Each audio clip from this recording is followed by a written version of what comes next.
This podcast is sponsored by nobody. Hey dudes, welcome to Splat from the Past, the only 80s themed horror sci-fi show where things can get totally radical. Now today I will be welcoming back the classic TV historian Mitchell Hadley, and today we are going to deep dive the history of Christmas on TV. You know, the animated specials, sitcoms doing Christmas episodes, the variety Christmas specials, the religious programs, which I really don't know much about, and I'm going to learn about with Mitchell today, and stuff like that. And I thought this would be a really great episode to do because I've never explored the history of Christmas on TV before, and I know that other podcasts have. So I thought it would be great to reach out to Mitchell since I had him on last year, and we did a deep dive on the history of television in general. And it's going to be another great conversation today. I cannot wait. I'm pretty excited about it. Today is December 12th. Man, it was Frank Sinatra's birthday today. I haven't done the math. He probably would have been, 109 or something today if he were alive. It's friggin' insane when you think about it. You know, it really is. Also, since we're going to be talking about TV, happy birthday to the legendary Steve Binder, the man of television, man who directed, so many classic TV moments in history, who I talked to last year. The Elvis 68 comeback special, the Petula Clark special where she hugs Harry Belafonte. Oh my God. Lucy in London. He did it all. Happy birthday, Steve. Please stay with us. We need guys like you, stand up guys like you. Oh, and he also did the Star Wars Christmas special, which I chose not to mention because I wanted to give him some dignity. So yeah, here is my new interview with Mitchell Hadley.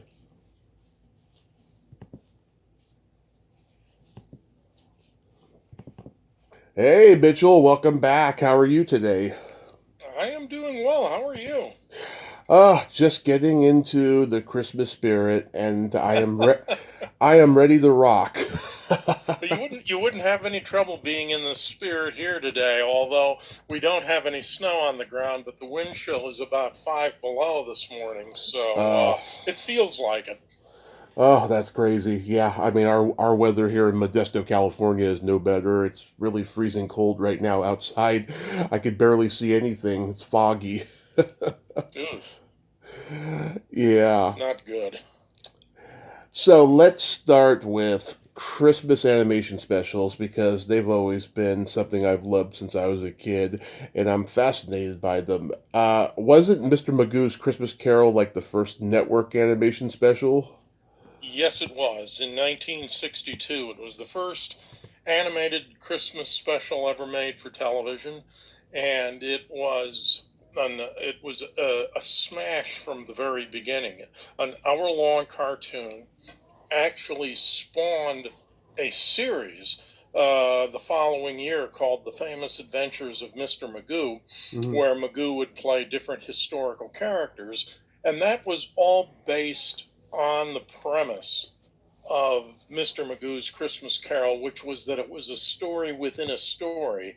It was Magoo as an actor playing Ebenezer Scrooge on stage. And this is something that often gets lost when you see it on TV today, on the few times when it might be shown, in order to make it fit the contemporary time slots where they've added commercials. Hmm. They'll cut off the framing scenes at the beginning and the end. So you don't really understand that aspect of the special. But otherwise, it holds up magnificently, and not just as a Christmas cartoon, but as a concise adaptation of the Christmas Carol story itself. Even though Hmm. it's only about 45 minutes long when you take the story as it is, they do a wonderful job of condensing it. Oh, yes, I totally agree. I can't tell you the amount of people I've run across over the years who still remember the special, and I don't think, though, it gets remembered generally by the public today because Mr. Magoo was so long ago, and, mostly archivists like ourselves, remember it and so forth. Yes, I think it has something of a shelf life uh, because it's been issued on DVD. But I think you're right that the Magoo character itself has become so relegated to the past that it doesn't have the mainstream appeal that it had originally or that it should have.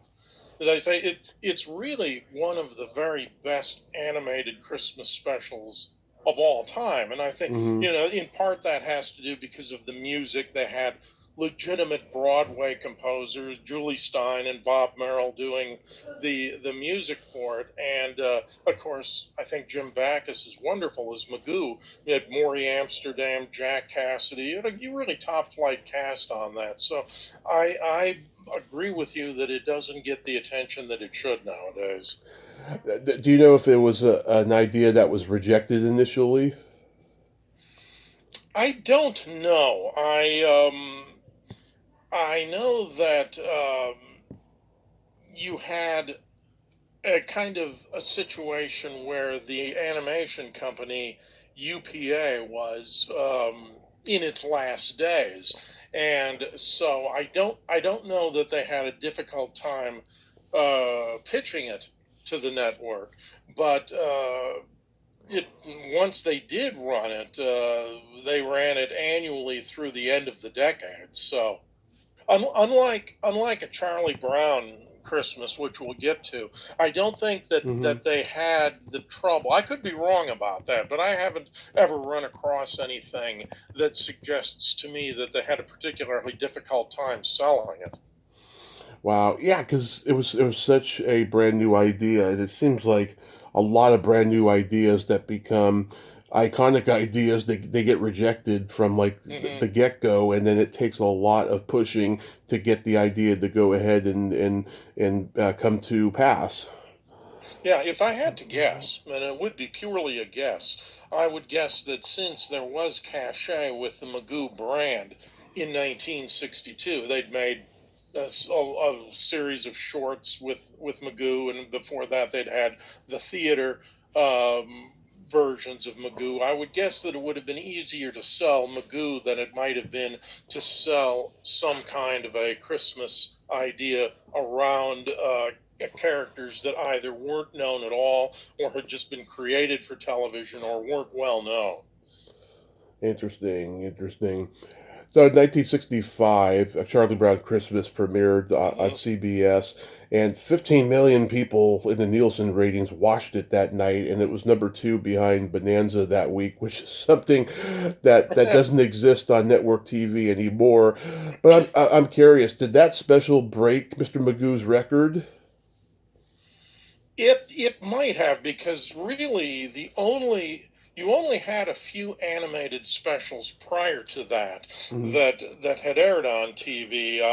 You had Rudolph, which came along in 1964, which was a completely different kind of animation for television.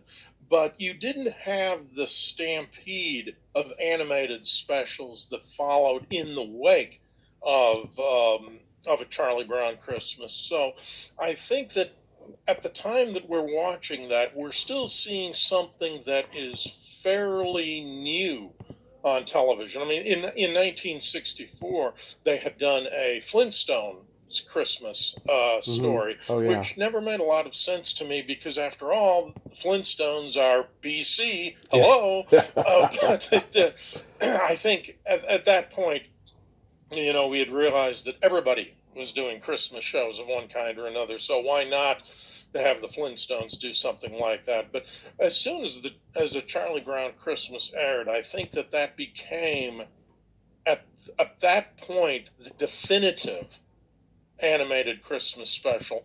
There would be others afterward that would join it in what we might call a pantheon of Christmas animation.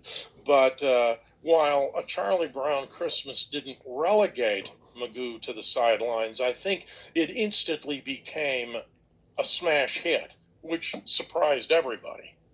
Yeah, because oh my God, that Charlie Brown special really opened the door for more Peanuts Gang specials the next 30 years or so because it was so Hmm. successful, you know. But yeah, I was trying to find that to see if it broke the ratings records of Mr. Magoo, and I couldn't find that. But I mean, everybody in America was watching these specials. Yes, and that particularly shocked the network, CBS, when that happened because they had been prepared for failure. They didn't like the product. They didn't like the animation. They didn't like the fact that they were using actual kids' voices for the characters. Hmm. They didn't like that it was a jazz score rather than a more traditional score. And they were very uncomfortable about Schultz's insistence on having a religious message near the end of the special. So that for all of those reasons, they were very uncomfortable about it. I keep using that term, but you can't really emphasize it enough. They were apprehensive and they were anticipating a bomb. And instead, it turned out to be a sensation, as so often is the case. Yeah, wow, God, so they really got upset because there were kids doing the voices. Yes, yes, Wow. that was something that would have been very unusual. You would have generally had voice artists that were better known for being able to play kids, or in the case of Rudolph, for example, those were all traditional voice artists. So the idea of having children as playing the voices was something that was a very radical idea, and I think that they were concerned that it might not sound smooth or polished, or that it wouldn't, oddly enough, that it wouldn't sound real. Wow. But and there wasn't a laugh track. They were uncomfortable about that. So there were a whole bunch of reasons why they were apprehensive about it. Wow, that is interesting. Yeah, because they thought that someone like June Foray or some female voiceover artist could Exactly. could do all Hmm. the boys' voices and stuff. Yeah, it's And yeah, you could probably have done it with 3, 4 voices at the most. You get Paul Frees, June Foray, a couple of others in there, and they probably would have handled it just fine. But I think that if you look at the appeal of Peanuts in general as mhm. this idea of out of the mouths of babes come all of these truths, one of the charms of it is that they are children. They don't sound like adults trying to sound like children. Oh They yeah, sound exactly like what they are. exactly. Yeah, and it's funny. I've interviewed some of the generations of kids who did the voices for the Charlie Brown cartoons. They're all from the Bay Area, like I am, and like whenever I have Hmm. conversations with them, I have really great conversations because we relate that way and stuff. Yeah, it's pretty interesting. Uh, How the Grinch Stole Christmas has always been my favorite animated Yes. special, and I had the book and everything growing up. Um, Yeah. yeah, The Grinch we just watched last night, as a matter of fact. mhm, The colors are so vivid, the animation is so well done, and of yeah. course Boris Karloff. Yeah, what more do you need? And Thurl Ravenscroft singing the Grinch song. Hmm. Um, I think that is a perfect cartoon. Yeah. Uh, and it could hardly be anything but with Chuck Jones as running the show. It has the look and the feel and the quality of the old Warner Brothers Bugs Bunny cartoons. But the Grinch was not without controversy either, Yeah. because the flip side of A Charlie Brown Christmas, The Grinch contained no particular sacred message to it, and you get kind of a hint of it at the end, where the star kind of floats out of nowhere, where they're celebrating Christmas in the town square, even though there isn't a tree anymore. And the star is generated by the shared love they all have.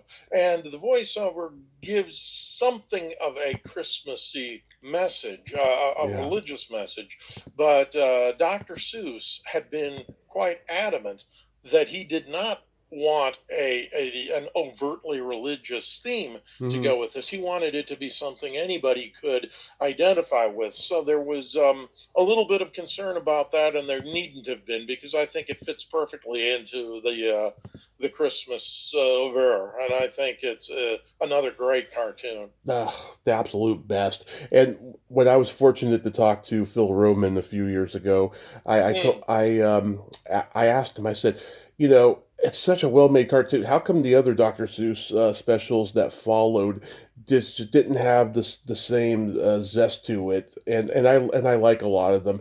He told me, the Grinch was done at MGM's Cartoon Studios, and that ended up being the last production they ever did. They closed down because of lack of interest of making cartoons, and Uh, that when Holly Pratt and Friz Freeling went independent with the follow up specials, it wasn't the same anymore. There was a lot of egos and type A personality stuff going on. It wasn't a great environment. And I told him how much I love the Cat in the Hat special. I think it's one of the finest achievements ever put to animation. And he told me he disliked that one a lot because really? it didn't live up to his expectations. Yeah.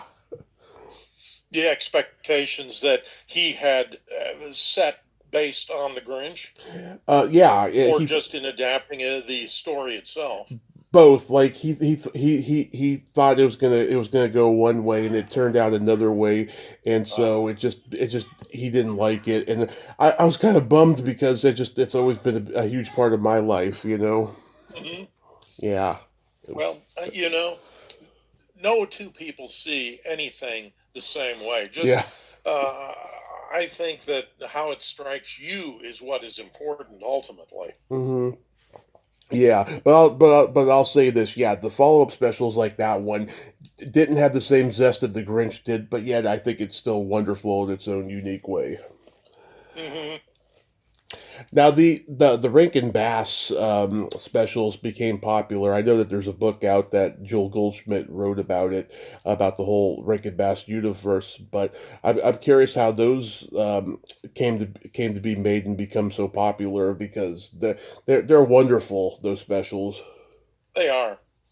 They are. I think that of all of those, of course, Rudolph is Hmm. probably the most famous, and being the first, it introduced that animation.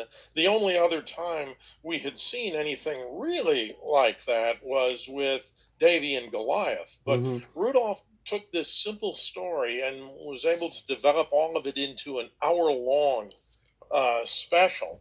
And the idea that you could do that it added some wonderful songs too, that people remember. Holly Jolly Christmas, which became a staple Hmm. itself, and that's kind of unusual to see something as late as 1964 become a Christmas classic. But you'll see that popping up on compilations, where I'm sure there are people who don't know anything about Rudolph, maybe have never even seen it, who still enjoy Holly Jolly Christmas. It is a great thing to happen. It says Silver and Gold and some of the other things. You have Johnny Marks writing this wonderful music, and that, I think, is something that really enhances the story. Again, as in the case with Magoo, if you don't skimp on the music, when you have real things like that,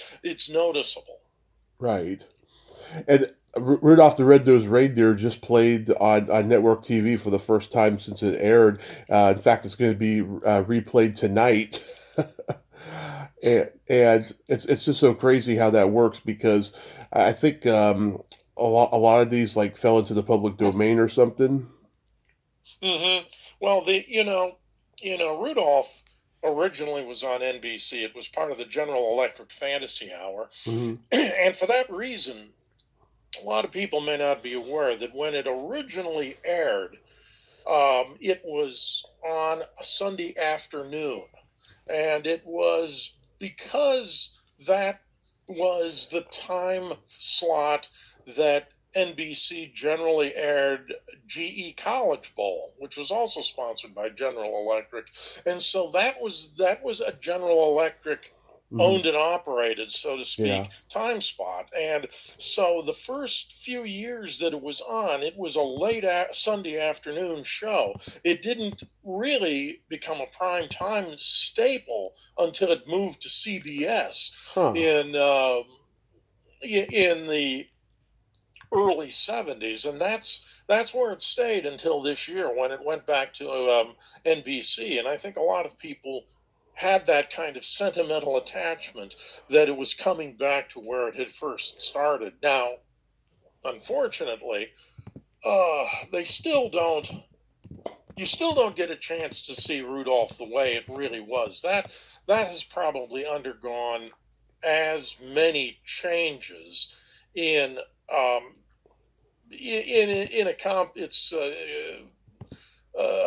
composition than most of these animated specials. They took a song out, put a song in, added a scene at the end, which means they had to Hmm. change another scene here.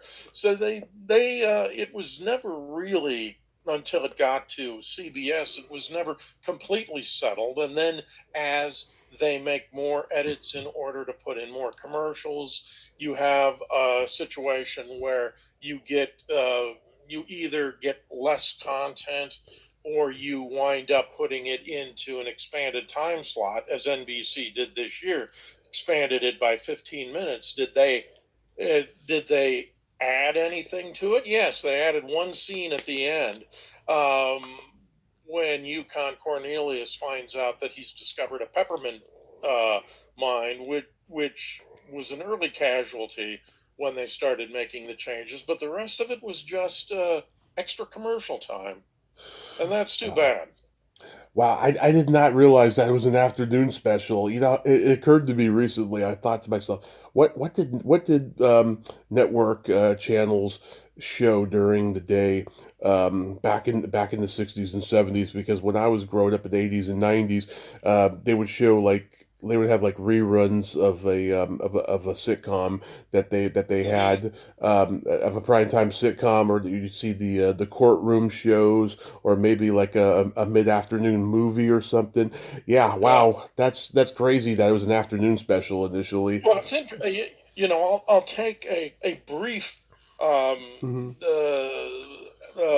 rabbit hole on this one, just to Uh, that it's very interesting to look at that, because the original when it was originally shown on a Sunday afternoons on television were completely different from what we've become accustomed to now, with it being either all sports or all infomercials. yeah. Back in the back in the early to mid '60s, pro football hadn't taken over Sunday afternoons. There were in fact only two games on TV on Sundays, one from the National Football League, one from the American Football League. And so the networks did have other things that they would show on a Sunday afternoon. Hmm. And over on NBC, they had the GE College Bowl, which was an academic quiz show between two uh, colleges or universities, which was very popular, ran for many years up until the very early 70s. And there were news programs, public affairs programs. So back in that time period, it wasn't that unusual to have something on in the late afternoon. Now, when it originally ran, it was on 5:30 to 6:30 Eastern time, which kind of pushes it into the nighttime range, but not the prime time range. Hmm. Where I lived in Minnesota back then, it was on at 4:30 in the afternoon, so it was clearly an afternoon show. And the first few airings of it stayed in that time slot, stayed in the General Electric time slot. So it's since then, since then, you've had the domination of sports. You've had local programming almost completely handed over to infomercials. So you don't have the opportunity to have other kinds of programming the way you did back then. And I think that is unfortunate, but it's another story for another day. Yeah. I was curious, do you know if Art Clokey had a rivalry with Rankin Bass? That's a good question. I do not know that. I was just thinking about that because he was notoriously tyrannical, and the creature makeup artist Rick Baker has stories about working with him when he first started in the business, of him just not being a nice guy. But I was just curious if you knew that or not.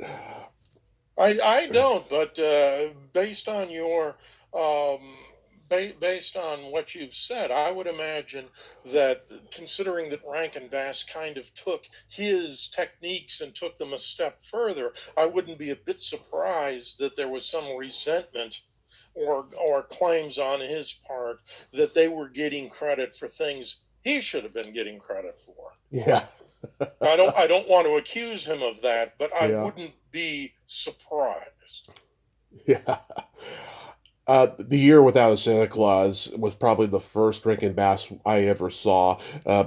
I had an uncle that passed before I was born, and he got my brother into that special when he was a kid because, a lot of these specials were popular on home video because, I guess TV wasn't showing them much after they first aired and stuff. And that's one that holds up. I like that one. Yeah, that is a fun one. That's notable for a couple of reasons. I think one is that Mickey Rooney is playing Santa for the second time in a Rankin Bass special. He had previously played Santa in Santa Claus is Coming to Town, Hmm. and the other is that Shirley Booth, who most people our age or vintage would remember as Hazel on TV. Shirley Booth was Mrs. Santa. She was the narrator of the story, and it remains the only Rankin Bass special of its kind that has a female narrator. Hmm. Yeah, Mickey Rooney became a staple of Christmas stuff later in his career. He did the Christmas episode of Full House in the last season. He did one of the Silent Night, Deadly Night sequels. He became one of the ambassadors of Christmas entertainment. Why not? I think he makes a perfect Santa too. I think one of the things that we'll often say when we see that is, imagine what Rudolph might have been like if Mickey Rooney had been Santa. It's because he really does a very convincing job, and it's not difficult to see him as the same character in all of those specials that he is Santa Claus.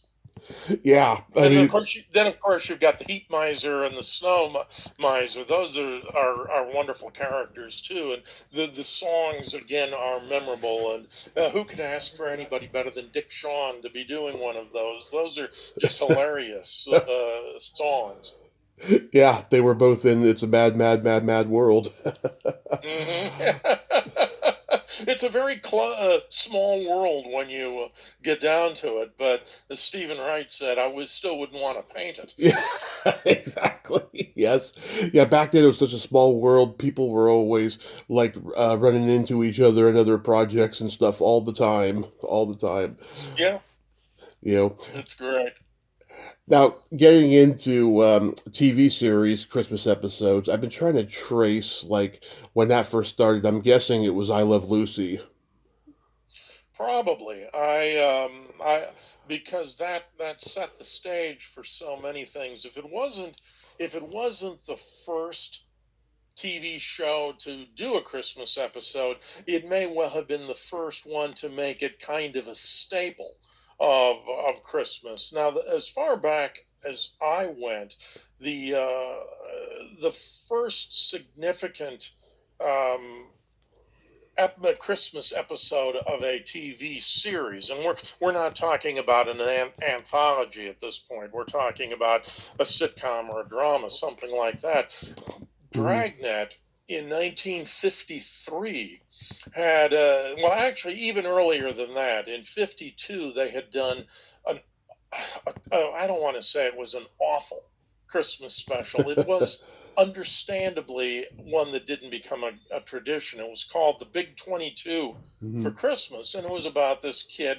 who had gotten a 22 rifle for Christmas and Hmm. winds up as accidentally shooting and killing a a friend of his. And there's more to the story than that, but the point being that you can see fairly quickly why this did not become a tradition to show at Christmas time. It just doesn't have quite the right tone for it.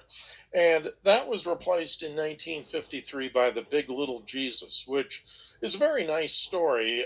You have Jack Webb and Ben Alexander Hmm. as Friday and Smith. They get a call from a church that someone has stolen the baby Jesus from their manger scene, and it's Christmas Eve. Is there any chance you can find the statue before the first Mass on Christmas? The priest goes on to explain that for many families, for many children in the parish, this is the only Jesus they have ever known. They've grown up with him, they've gotten married with him, they've died with him. And so they go through the rounds, they look for all through all their suspects.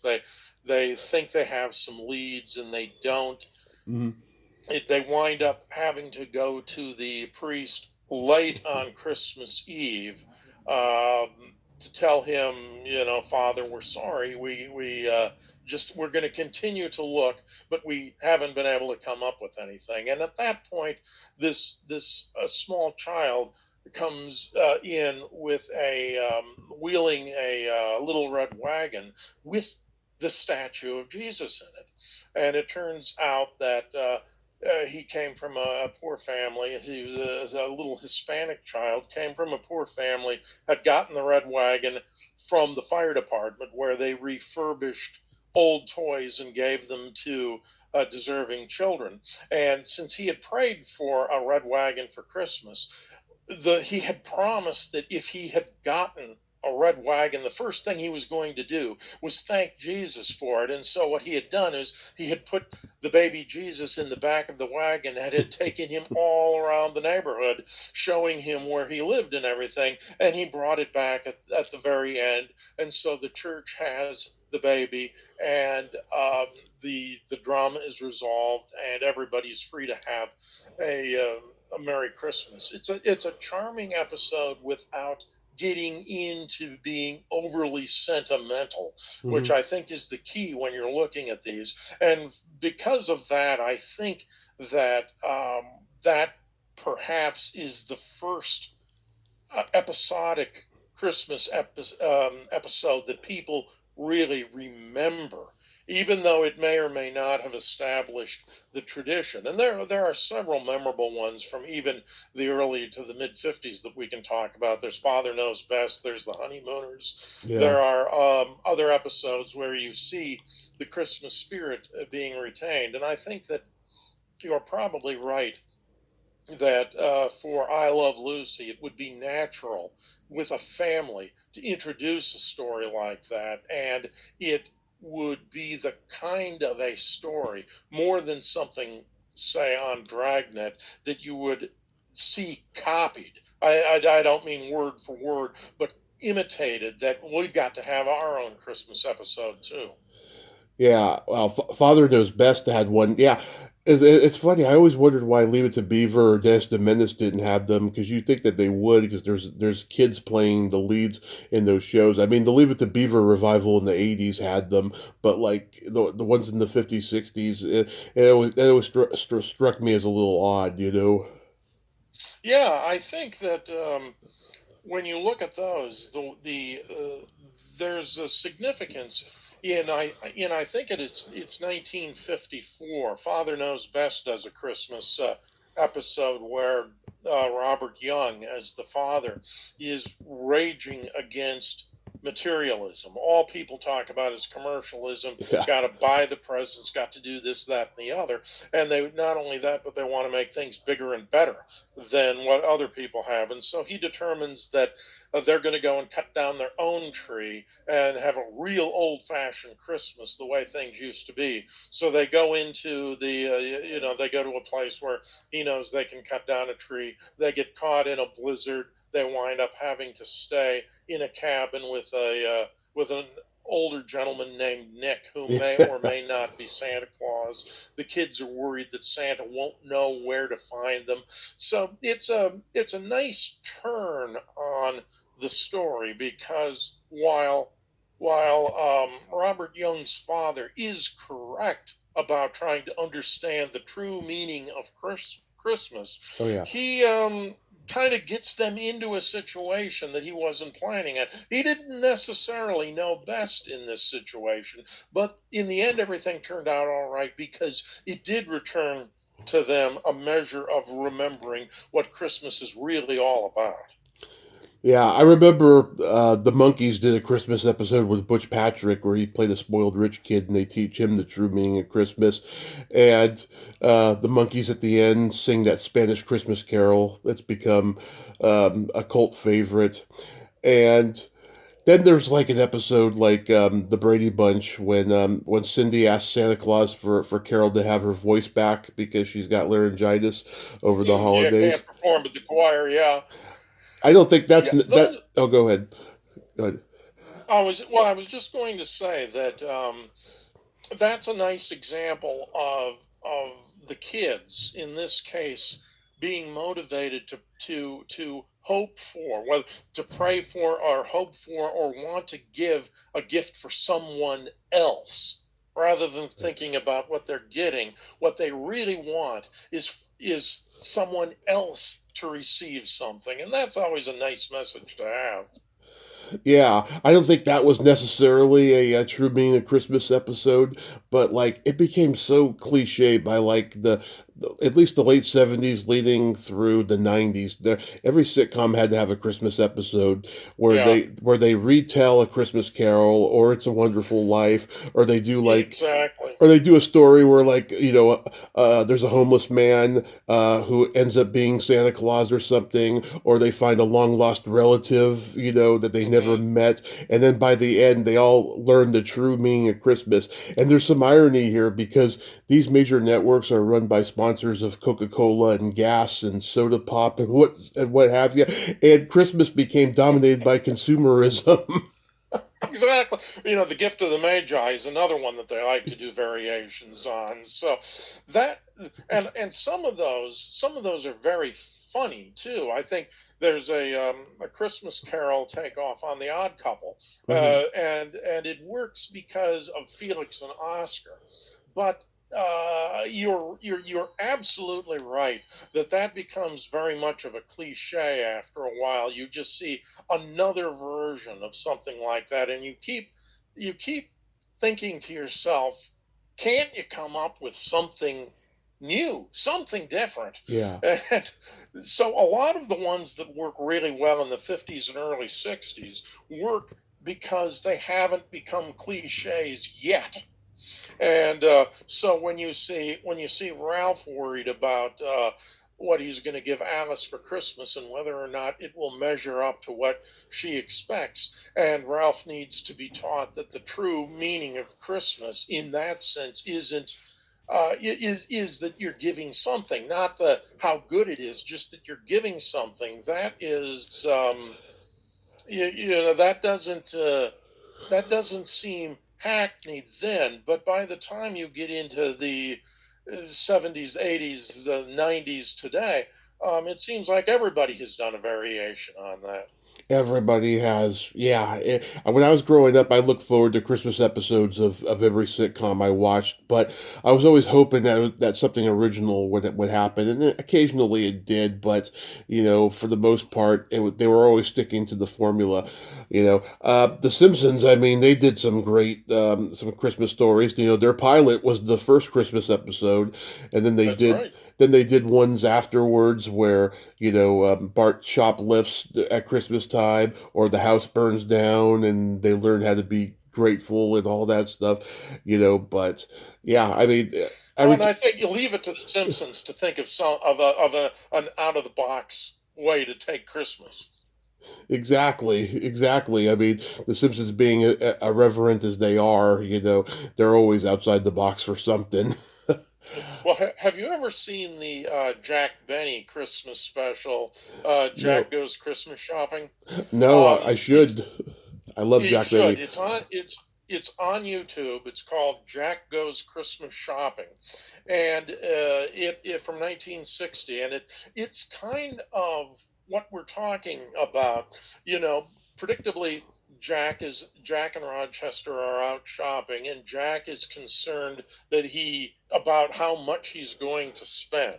Mhm. And he keeps going back and forth on various things, trying to get the best price that he can, and weighing the question of is it better to spend a lot of money to be impressive, or is it really just the thought that counts and it doesn't matter how much you spend? And of Mhm. course, that's a very appealing idea to him, but Yeah. it's a sly takeoff on consumerism to begin with. But then it has a terrific subplot with Mel Blanc as a clerk, Mhm. and Jack keeps changing his mind on the gift that he's going to get Don Wilson, and makes Blank keep unwrapping and wrapping the present as he changes what it is, Mhm. and changes the card that goes with it, and changes the way he signs it,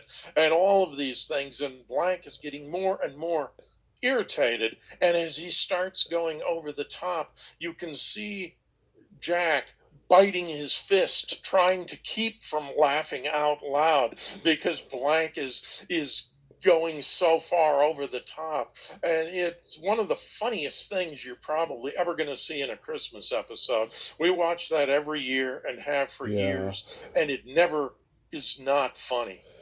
I gotta watch that. Yeah, I'm a huge Jack Benny fan.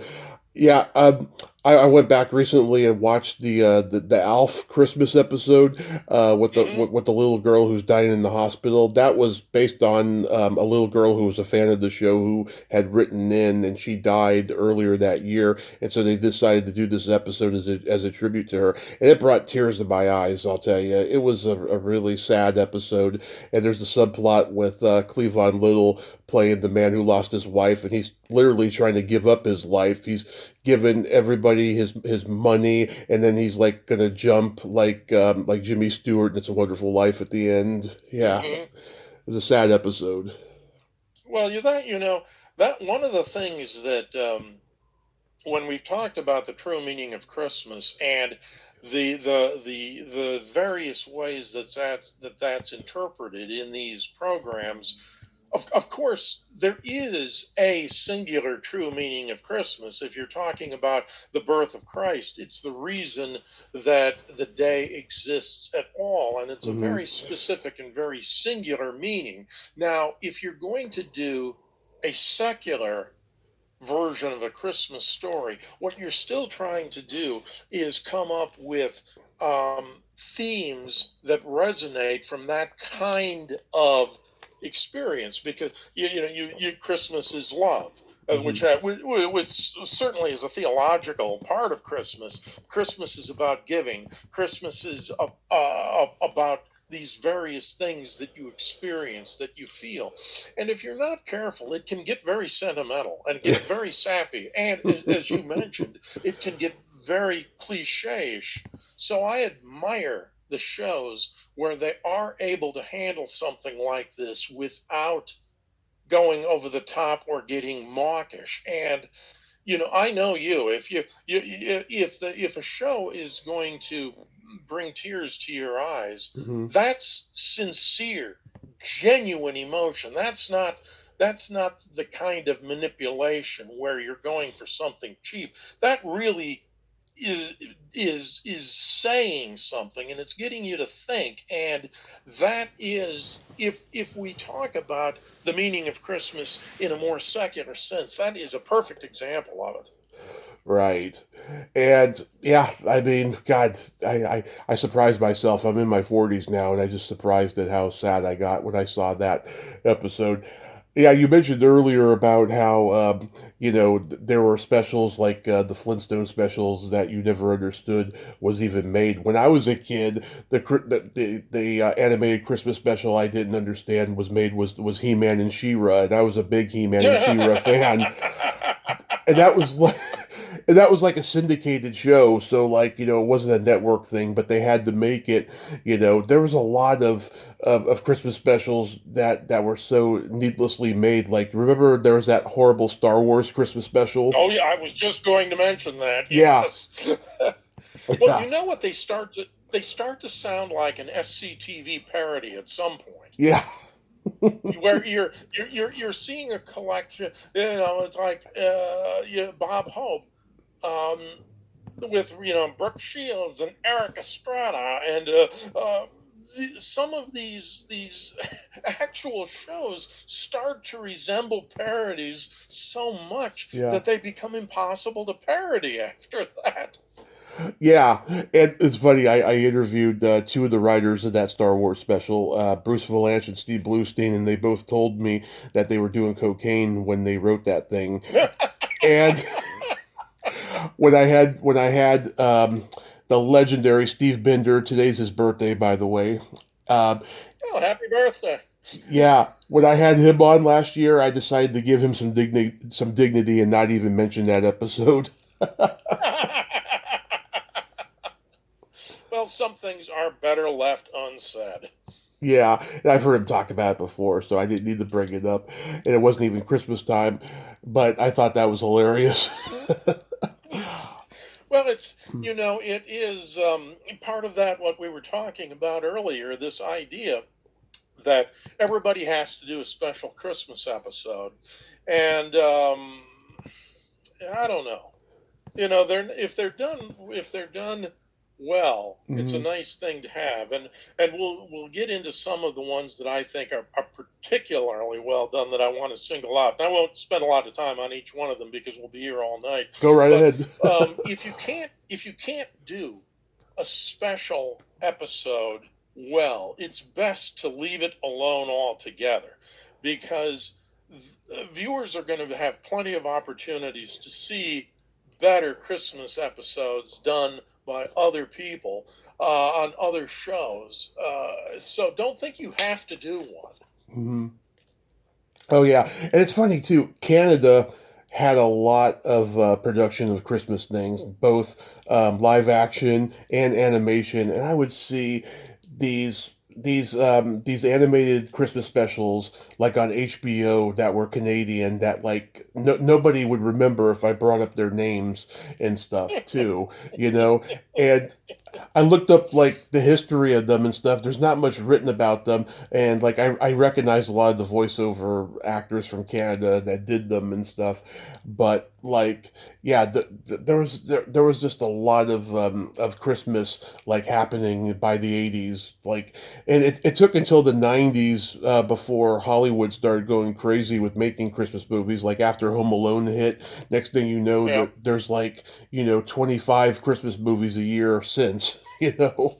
Well, and somehow or other, you remember that I had said that love is a certainly a theme to come out of the Christmas event. Somehow or other, though, romance became associated with Christmas, Hmm. and now you have 500 movies a year, it seems like, where you have some small town romance between a woman who doesn't know what she wants, and a Yeah. sensitive man who doesn't appear to check any of the boxes but turns out to be her Prince Charming. Yes. And my gosh, talk about cliches, and talk Yeah. about what it's done to a brand name like the Hallmark Hall of Fame.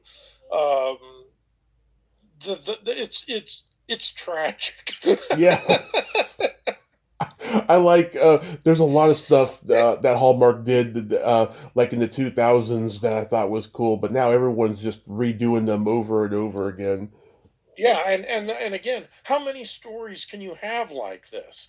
There are Hmm. only a finite number of stories that can be written about this, and after that, it all becomes just regurgitated. Hmm.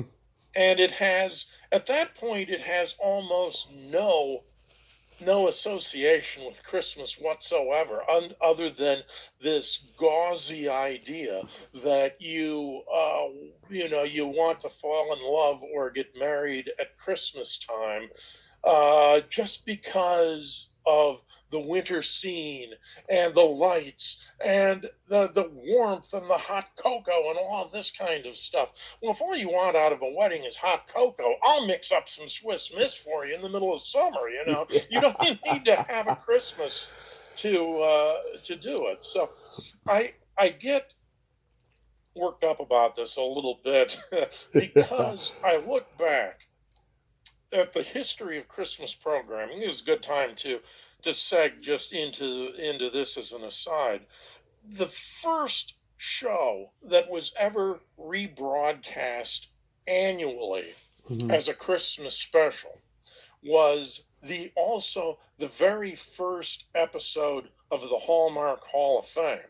Hmm. And it was broadcast live on Christmas Eve 1951. And it was an opera called Amal and the Night Visitors. Hmm. And it has a number of firsts. It was also the first opera that was ever written for television. And it was written by a composer named Gian Carlo Menotti, who had won two Pulitzer Prizes in music. So he was, at the time, a very famous American composer. Despite his name, he was born in Italy but lived and did most of his writing in America. So he was considered an American composer. Hmm. And Amal and the Night Visitors is a story about a crippled shepherd boy who he and his mother, his widowed mother, are visited one night by three kings from the east who are following a star, and the story takes us through that, where Amal Amal's mother thinks about stealing some of the gold to help her child. As she gets caught doing it, one of the kings says that you need this more than this little baby we're talking about. They've talked about the Messiah having been foretold, and Hmm. she says, "No, no, no, no. I don't want to keep it. I want to find this child of whom you speak as well." And Amal offers his crutch Hmm. as a gift for the child. We don't have the riches that you have, the gold, frankincense, and myrrh. I only have a crutch that I can offer, and I can make a new one. Take my crutch. And at the moment he gives them the crutch, he is miraculously cured of his of whatever it is that has crippled him. Right. And everybody is so overjoyed that the kings insist that he come with them to personally present his crutch to the child at the manger.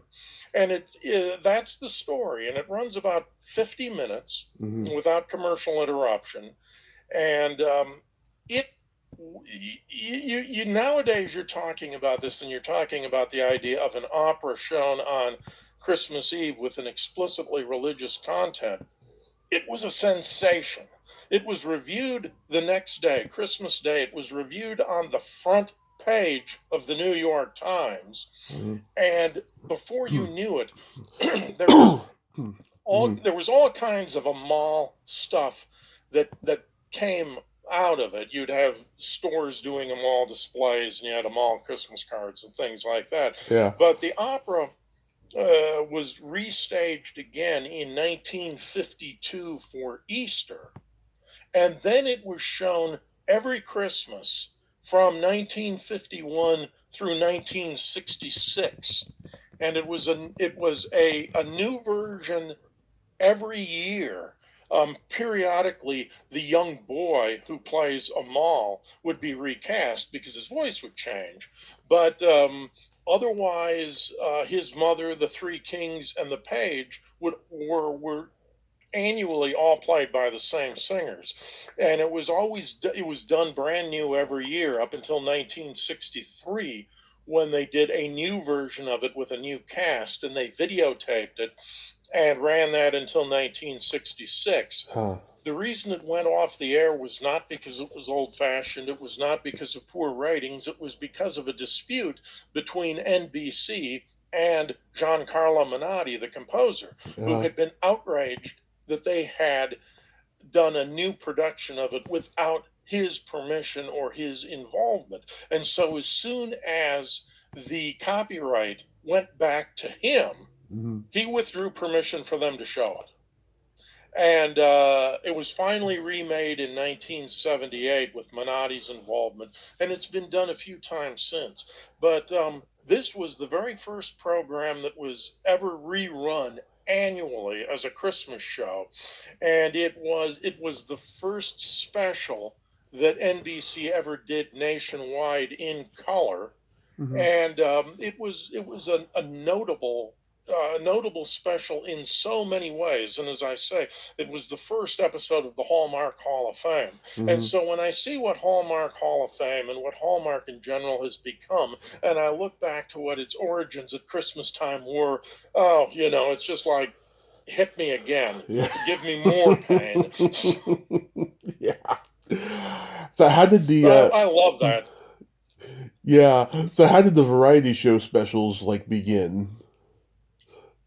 Well, Bob Hope probably had the first regular variety special. As far as I can see, he did his first one in 1953, Wow. and he did them either every year or every couple of years up until the late 50s, and then they became an annual thing. And Bob actually wound up having, for several years, he would have two shows, because he would have the regular Christmas variety show in his studio that would air sometime around the 15th of December, and he'd have big name guest stars, and it would have a Christmas theme running through it. But then after Christmas, even after the new year, he would have a second special, which would be a compilation of highlights from his trips to Vietnam to entertain the troops. And those sometimes ran as a standalone special, but other times, as I say, they would run as a second Bob Hope Christmas special. And though he was, I think the ones most people remember were in Vietnam, but there were others prior to Vietnam that he filmed from other parts of the world. Those became real staples of Christmas. Another one you would point to would be Bing Crosby when Mhm. he was Mr. Christmas. Bing's first Christmas special, his first specials were on the radio, where he did a Christmas special on radio for many, many years. Yeah. When he makes the transition to television for the first time, it's in 1957, and it's on a Christmas episode of the Frank Sinatra Show. Yeah. And it's called Happy Holidays with Frank and Bing. It's available on DVD. It's also, I'm sure, out there on YouTube. And it's an interesting example. It's just a half an hour of Frank and Bing singing, and with some corny but wonderful dialogue thrown in. It was directed by Frank Sinatra, and even though the show was not broadcast in color, Frank insisted that it be filmed in color because he wanted it preserved Mhm. so that it could be shown again and again. And it was thought to be lost for a long time, but then it popped up. Oh. I in the just, late '90s, early 2000s, I suppose, and it got its commercial release, and it's become kind of a Christmas staple since then. It's probably one of the closest things you'll have to Christmas with the Rat Pack. yeah. You've got that's followed, I think. Bing starts doing his own Christmas shows on ABC in 1962. He does several years. He's the host on the Hollywood Palace, and he does his Christmas show on the Palace variety show. And he brings his family along, and they become part of it. In 1969, he starts doing his own standalone variety shows of Christmas specials, first on NBC and then on CBS, where it remains until he dies. And those always feature his family as a significant part of the show. And they always have a Christmas theme, even though the songs that are being sung are not necessarily Christmas songs. Quick example of probably the most famous episode from a Bing Crosby Christmas show Hmm. is the one with David Bowie. Have you Yes, seen that one? that's what I Yeah, was thinking and about. Yeah. that's it. And it's a wonderful duet that he and Bowie do, and that's the one that is most often remembered.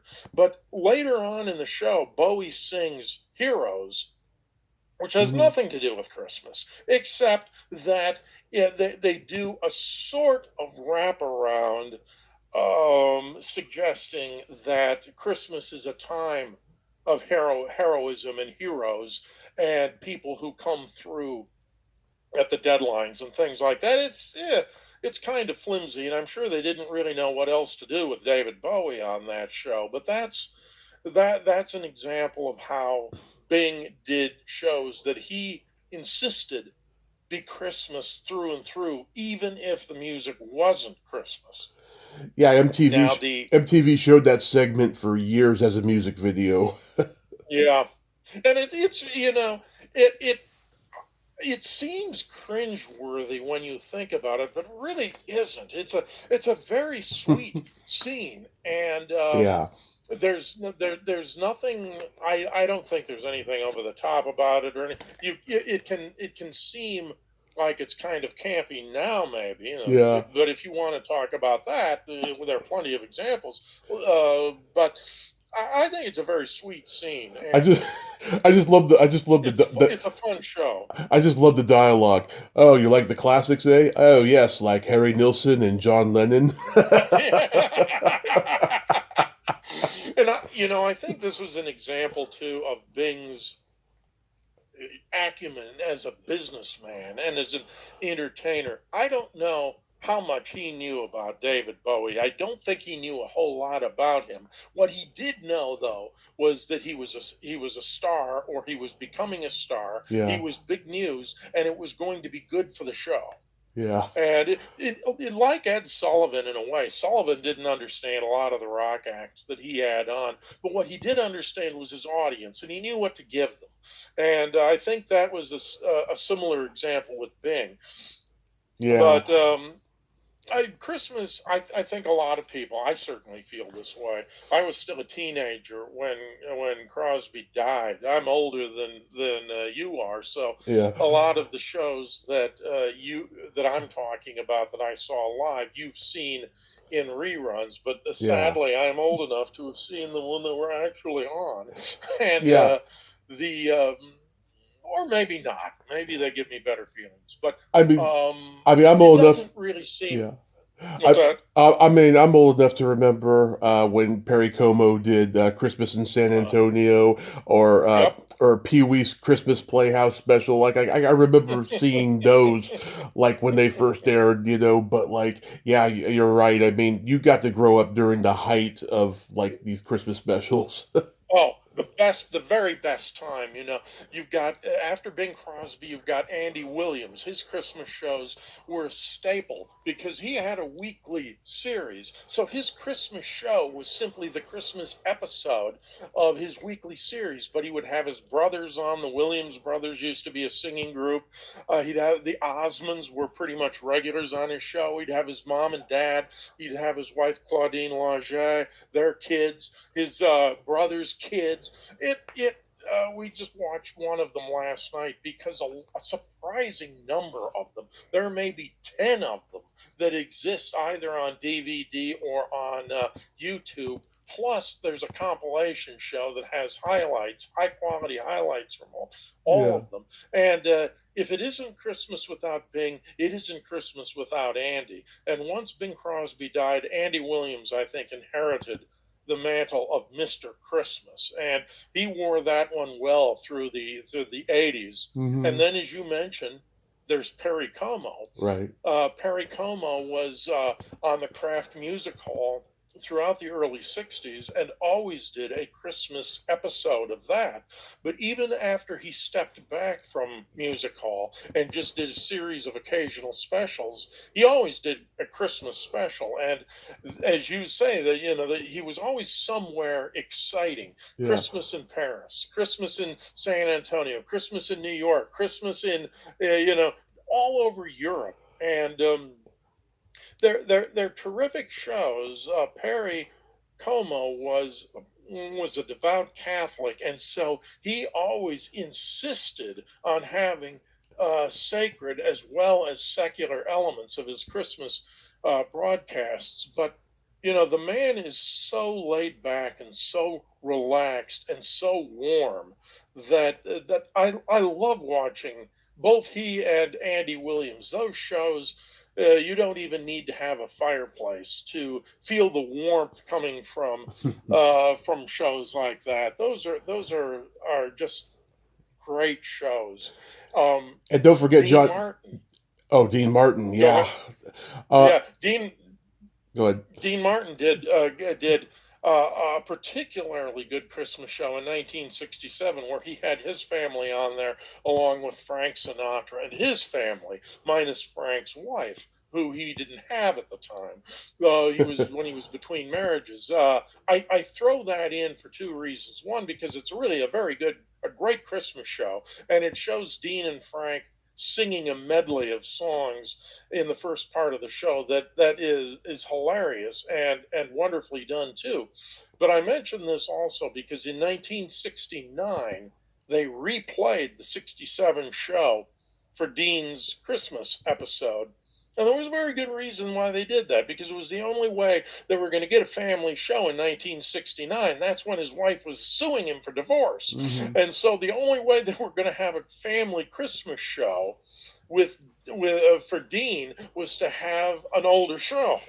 Yeah. And as it turned out, they didn't get divorced for another few years yet. But at the time, if you look at the listings in 1969, it was very funny to see them talking about the irony that they had to go back to what they called happier days Yeah. to show Dean and his family. And don't forget John Denver. Yep, John Denver with the Muppets, Yeah. John Denver with the Carpenters, Jim Neighbors. Hmm. After he had left Gomer Pyle and he did his own variety show, had some great Christmas shows on there. There, one of the sad things about seeing the end of variety shows is that you lose this kind of entertainment on there. Mitzi Gaynor did a terrific Christmas special in 1967. You had various celebrities who were doing their shows throughout the era. Bing did a show with Carol Burnett at Christmas time. The Judy Garland Christmas special from 1963. And again, that was just an episode of her short lived variety show. But it has Mel Torme and Jack Jones and Judy's family, including Liza Minnelli. That's a fun show. Some people would say that it borders on camp, but it's a lot of fun to watch. And those, as you said earlier, those are the golden age of Christmas variety shows. I Yeah. think going into the 70s, again, John Denver and the Carpenters and some of the other acts were still big enough that they could do shows like that in the 70s, and I really miss that.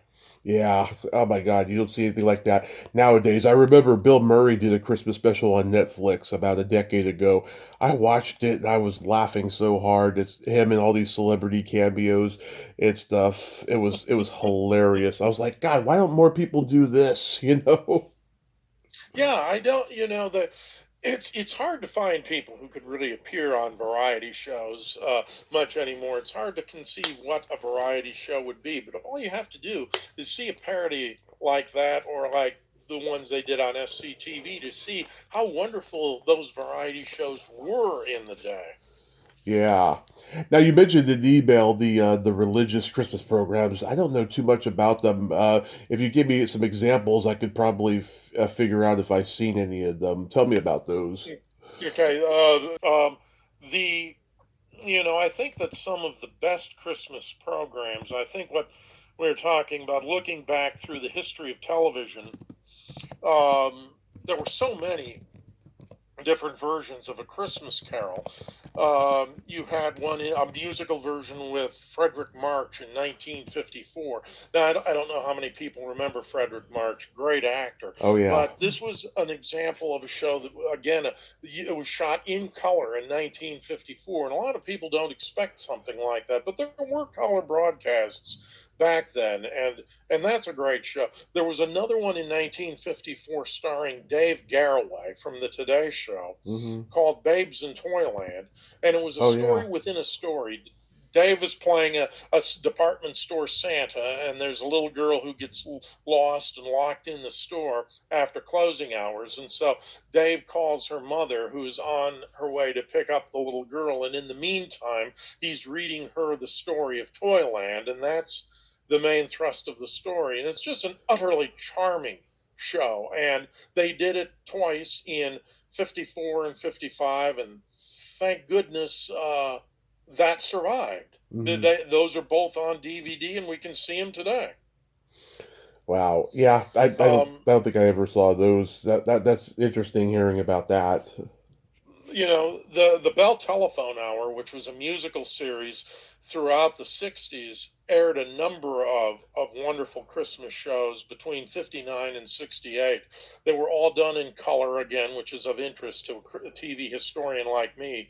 Many of them were done live, including shows that they did live on Christmas Eve in the mid to late 60s when virtually nobody else was doing live television. And they had some of the bigger names in opera, in popular music and entertainment. Florence Henderson would be on and would read the Christmas story, and those were terrific shows. And there are a couple of DVDs out there that have that. Um, you remember Art Carney playing Santa Claus on the Twilight Zone? Oh yes. I remember that. Yeah, that is Rod Serling did not do sentimental stories well. He didn't do comedy well. But one of the things he did do well was hard hitting drama. But this is another charming story about Art Carney as a down and out man who wishes he was Santa Claus because of all the good he could do for other people and becomes Santa Claus. That's a terrific show without being mawkish. The Dick Van Dyke Show did a Christmas Oh yeah. special or a Christmas episode. The Alan Brady Show presents, Yeah. I remember that and one. yeah, that's a that's a fun one where you see them performing the cast actually getting a chance to perform. So that's kind of like a variety show. Um, One of the strangest Christmas shows that I think has ever been on TV is, speaking of Rod Serling, is a drama called A Carol. It's called Carol for Another Christmas. Is that one you've seen? Carol for Another Christmas. I don't think It so. is a it is a science fiction story, a science fiction takeoff on A Christmas Carol. It was done as the first in a series of specials on behalf of the United Nations. Um, trumpeting the message of the UN. And that the whole series of movies they did, I wrote an article about that many years ago at TV Party. It's a very interesting subject in and of itself. But in this case, we're talking about Carol for Another Christmas, and you've got Sterling Hayden playing the Scrooge character who hates Christmas because his son was killed in the war at Christmas time in Korea, I suppose. And because of that, he hates Christmas and he hates the U.S. involvement in international affairs. What good did it do his son? His son, by the way, only appears in a photograph, and the son in the photograph is played by Peter Fonda, which is an interesting sidelight. But Yeah. he meets three ghosts who show him various aspects of things that happened in the world that would have been different were it not for an organization like the UN or a country like the United States. Were it not for them getting involved, here's how the world would actually have become. So at the end of this story, he understands and he accepts Christmas and he accepts the idea that the U.S. has a role to play in the world. It's very strident. It's very political. I think that there is a tendency to hold it up as a great show because Serling wrote it. And people have a tendency to canonize Serling when, in fact, he had as many bombs as any writer does who's as prolific as he was. That's no knock on him because no writer is outstanding all the time. It's an interesting show to watch once, though. I don't know if Henry Mancini did the music for it. Oh. It runs on Turner Classics every Christmas, but Mhm. don't depend on that version because we think, I don't know if this is still the case, but up to a few years ago, we think that the version that runs on Turner Classics was a version that had been made to be shown in schools, as one of those films that they used to show you in the classroom, Mhm. and it was a somewhat unfinished product. So it does not include the original credit scenes, and it does not include Henry Mancini's original music. That you can find on YouTube. So if you're at all interested in watching it, I recommend going to YouTube to watch it. That's the best version of YouTube Okay. and Rumble and some of the other video websites out there are just terrific repositories for some of these old Christmas shows. Yeah, I'll tell you, I've been on Tubi a lot, and man, Uh-huh. there's an overload of stuff that come out in the last decade that I'm not familiar with. I came across this gem from a couple years ago called The Christmas Karen, about this woman who's racist and homophobic, and she's entitled, and like she gets visited by three ghosts to go back and find out, why she is the way she is, and then she turns at the end and stuff. It was really, really funny. I recommend it.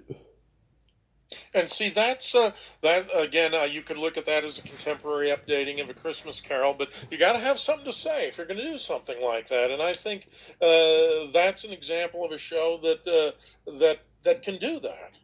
Yeah, it was That they did it well. it was well made. It was like a low budget movie, and they did a really good job with it. It was really funny. Uh, so what are your go-to like holiday films and Christmas specials? Well, let's see. How much time do we have? From roughly from Thanksgiving until Christmas, we tend to watch nothing but Christmas shows in the evening, Hmm. and that's why I've got such a big catalog of them between DVDs and what you can find online. But I would say we have our certain set of regulars that we're never going to miss out on. Amal and the Night Visitors, certainly one of them. The 1984 made for TV version of A Christmas Carol with George C. Scott. Oh yeah, Um, that's a good one. I think I think that I think that the Alistair Sim movie version from the 50s is probably overall a better movie, better music and atmospherics. But as far as the portrayal of Scrooge as a human being, I don't think you can top Scott. He's really very good at that. Yeah. Um, the variety specials that we talked about, in particular, Bing Crosby, Bob Hope, Andy Williams, Dean Martin, even Lawrence Welk every once in a while. He gets kind of a bad rap sometimes from people who talk about being forced by their grandparents to watch it, but he's still on television in reruns, and the very kids who would have complained about being forced to watch it are now the grandpas and grandmas that are still watching the shows. So some of it had to have stuck. Those are those are good.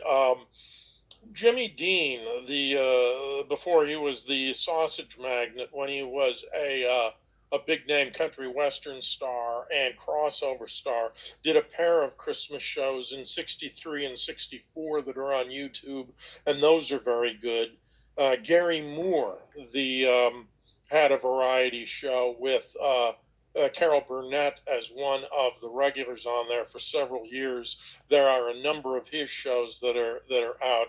Uh, Red Skelton did his Christmas shows, which are a little bit different because they are often built around a skit that will last for half of the show or more, and that skit may be without commercial interruption, and it may be on a more serious topic. So his Christmas shows are a nice change of pace from what he regularly does. The Jack Benny show that I mentioned. Judy Garland. There's a Ray Conniff. If you go back to the days when the Ray Conniff singers were big, nobody has a sound like theirs, and their 1967 Christmas special is right there. You've got Glenn Campbell's Christmas specials. You got the Dragnet episode that I mentioned. Hmm. Ed Sullivan. If you go to, if anybody who was anybody appeared on the Sullivan Show, and on YouTube, the Ed Sullivan channel has 60, 70, 80 performances from different entertainers doing Christmas songs or appearing at Christmas time. It's a terrific repository of how Christmas has been celebrated over the years. The cartoons that we talked about, almost without exception, are on there. We watched Frosty the Snowman and the Grinch last night. We'll be watching Charlie Brown Christmas pretty soon. So there, we've gotten to the point now, and we're just talking about the TV versions. There are Hmm. the Christmas movies that we watch too. Everything from We're No Angels to Babes in Toyland to Yeah. some of the other Christmas Carol adaptations. But we have so much we can watch now that we don't even try to watch them all in one year. We just rotate these through so that we can get a fresh lineup. But the ones that I've just mentioned are the ones we tend to stick to year after year, and I, they're they remind me so much of my youth and growing up, and how things have changed and how they stay the same. And since I've been able to rediscover them through streaming, through DVDs, through all these other things, it has been a real pleasure to go back and revisit all of these. Christmas is my favorite time of the year, always has been, and probably always will be. And as long as these shows are available and as long as you can watch them, you can appreciate them no matter how old you are, I think. But for someone who grew up with them, it brings back memories of long lost times, and I just love them. Yeah. It's of all the television that's out there, it's my favorite time of the year, and these are some of my favorite shows. Oh yeah, I mean, I'll still watch The Grinch every year and Charlie Brown Christmas and Jim Henson stuff like The Christmas Toy or Emmett Otter's Jug Band Hmm. Christmas. Yep. Um, I'll watch Hallmark stuff that used to be on Lifetime, like Crazy for Christmas or Eve's Christmas. That's going back to that whole thing you were saying before about how the Christmas Hallmark movies are all about, women finding love and stuff. Yeah, that's definitely like where it began, and I like those ones, but yeah, since then it's just like it's the same story over and over again. Yeah. There's this one Netflix movie called Holiday, and I know the screenwriter of it. It's where Emma Roberts has a guy pretending to be her boyfriend every holiday throughout the year, and I recommend it. It's not Bad Santa, but pretty close in terms of adult content. It is hilariously funny. Well, and that's something I wanted to say that I should have said at the time when I was going on my little mini toot about those. Mhm. In the first place, I don't disparage anybody who likes those movies and still watches Oh them. My yeah, mother or my wife watched them for many years when we had the Hallmark Channel. I don't criticize anybody for that, and I think particularly in the early years hmm when the genre was fresh and new and different, and they were doing things like that where they're dealing with more adult situations, or they're dealing with things that are a little outside of the box. Those are very fun and funny, and make some rather insightful points about things. But it's impossible to keep doing 40 or 50 movies a year every year and keep up the quality. yeah. Well, I mean, if they're making money, they can do it that way. But yeah, Well, create. that's Yeah, it. Yeah. When you don't creatively, worry no. about quality. Yeah, yeah. Well, which is one of the things that I admire about your podcast. You have done a lot of them, Yeah. and you do a lot of them, and you're going to keep doing a lot of them. But you're able to maintain the quality on these, Oh, thank you. because of your interest and your willingness to know something about the people that you're talking to, and your eclecticism in all the different people that you talk to, and the great guests that you have on. Oh, um I'm not saying this to butter you up, I know. but I read this the other day. Somebody was talking about being a podcast guest and how special it is and how appreciated it is when you have a host who asks you on their show, who knows what they're talking about and has taken the time to get an idea of where you're going to be coming from. And I just wanted to say, if we're talking about doing quality for a long time, that my friend, you're succeeding at that where a lot of people are not able to. Oh, I appreciate that, Mitchell. Yeah, I watch and listen to a lot of podcasts, and especially if I know the person who's on it, I just go, "Oh, you poor thing, being interviewed by this person who doesn't know anything about your work." I want other podcasters out there to do it for the right reason and know what they're talking about, because there's a lot of people out there who aren't, because anybody can start a podcast. You know what I mean? Yeah, exactly. All you need is a microphone and some guts. Yeah, exactly. Yeah, microphone and guts. That's exactly the best way to put it. But you go to the extra step or two or three that makes for a good listening experience for your guests, and a good interviewing experience for your guests and your listeners, and I appreciate that. Oh, thank you, Mitchell. That means a lot, man.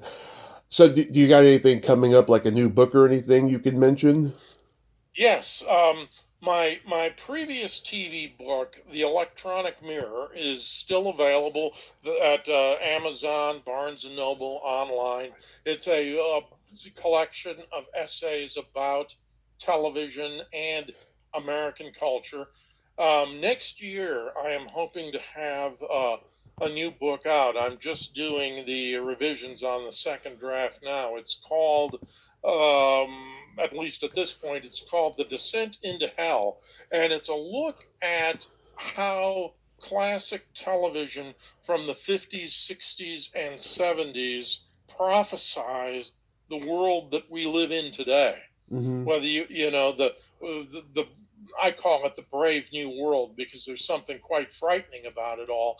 But if you look at drama shows and anthologies and movies from TV from those days, Mm-hmm. from the very beginning up through the 70s, it is remarkable how much those shows got right about what the future was going to be like. Yeah. And it's just as remarkable how few people saw it at the time. And that's what this book is about 20 programs, the movies, episodes that appeared on TV that predicted the future, and how they did it, and what people had to say and what I have to say. So I'm That's excited awesome. about it. I think it's modestly, I would say, I think it's the best thing I've ever done. Some people might say, well, that's a pretty low bar to reach, but it's something that I have learned a lot about in the process. And then, my website, itsabouttv.com. I'm on there all the time putting up new content, and we're in the Christmas season now, so you're going to be able to see some stuff about some of these shows that we've discussed. Oh, that's fabulous. That's fabulous. Yeah, I hope the book turns out great for you.